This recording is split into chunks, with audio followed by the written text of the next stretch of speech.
miles from Jerusalem called Emmaus, and they were conversing about all the things that had occurred.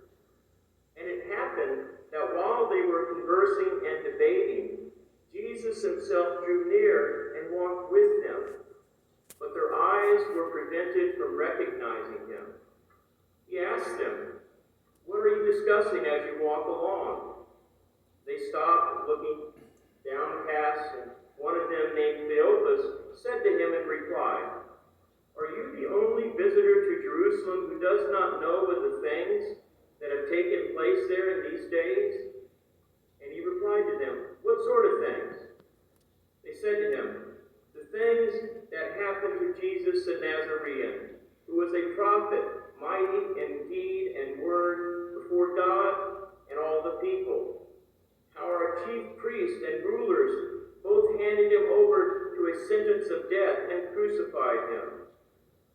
But we were hoping that he would be the one to redeem Israel. Besides all this, it is now the third day since this took place. And some women from our group, however, have astounded us. They were at the tomb early in the morning and did not find his body. They came back and reported that they had indeed seen a vision of angels who announced that he was alive. Then some of those with us went to the tomb and found things just as the women had described, but him they did not see." And he said to them, "Oh, how foolish you are, how slow of heart to believe all that the prophets spoke. Was it not necessary that the Christ should suffer these things and enter into his glory?" Then beginning with Moses and all the prophets, he interpreted to them what referred to him in all the scriptures. As they approached the village to which they were going, he gave the impression that he was going on farther. And they urged him, "Stay with us, for it is nearly evening and the day is almost over." So he went in to stay with them. And it happened that while he was with them at table, he took bread, said the blessing, broke it, and gave it to them. With that, their eyes were opened, and they recognized him, but he vanished from their sight. Then they said to each other, "Were not our hearts burning within us while he spoke to us on the way and opened the scriptures to us?"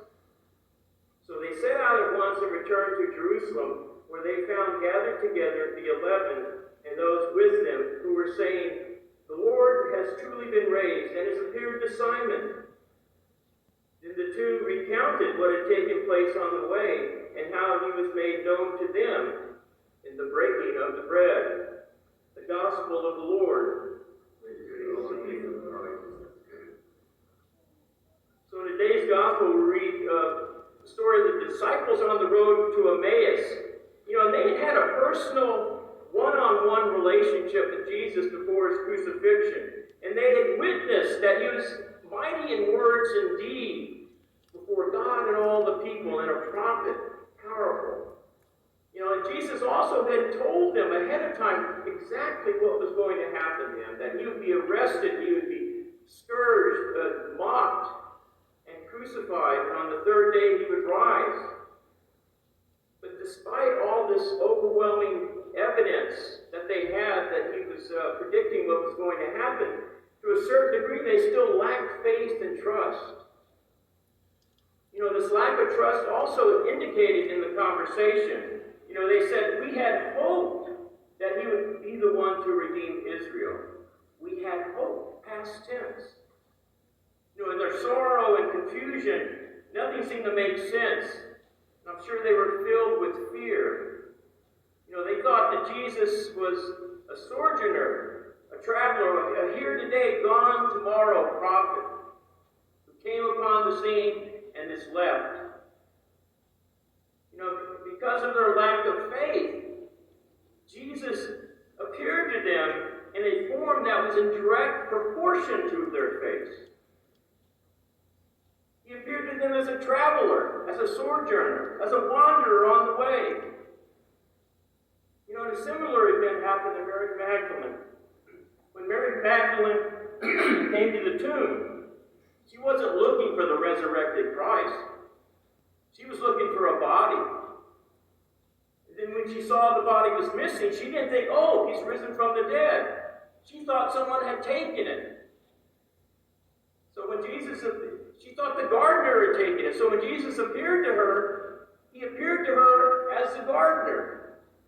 He appeared to her according to her degree of faith.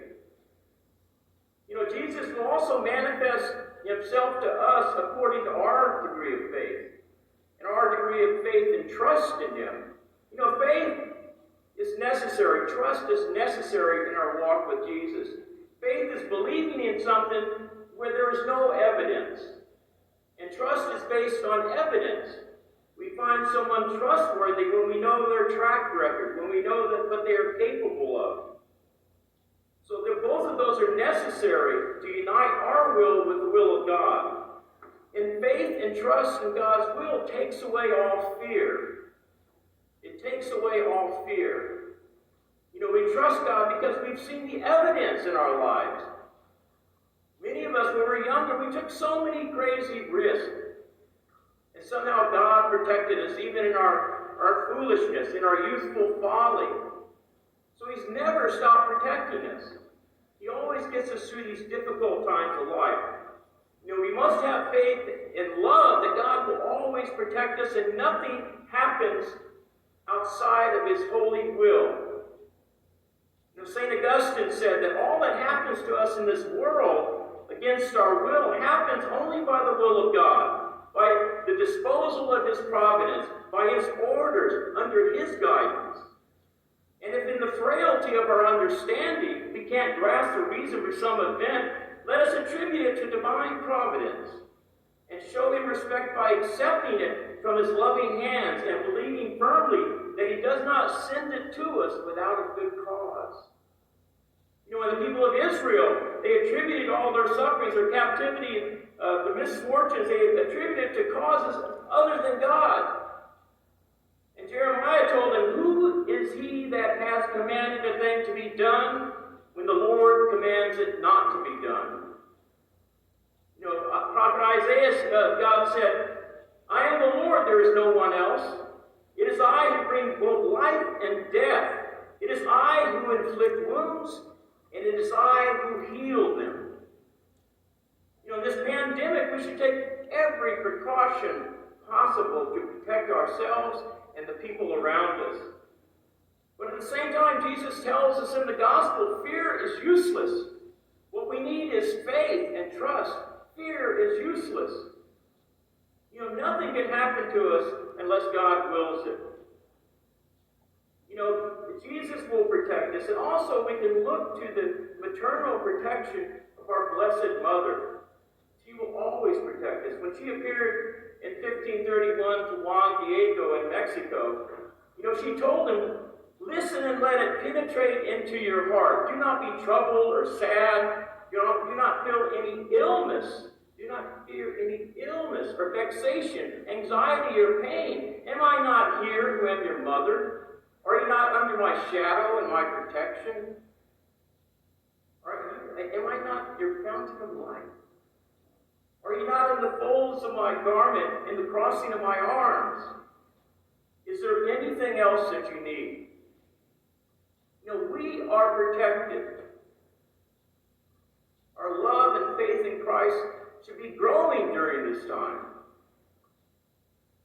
You know, on the road to Emmaus, Jesus gave the impression that he was going to keep walking.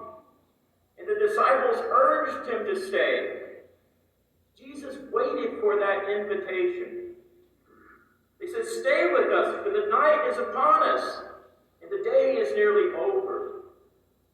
You know, St. Catherine of Siena once said that perfect union in prayer is not achieved through a multitude of words. It is achieved through an ardent desire. God is looking for our ardent desire to have union with him. So in this situation that we are in, let's urge Jesus to stay with us, because the night is upon us. But soon there will be a dawn. And let's have an ardent desire to unite ourselves in spiritual communion. And pray that God bring us closer to union with him as we journey with Jesus all the days of our life.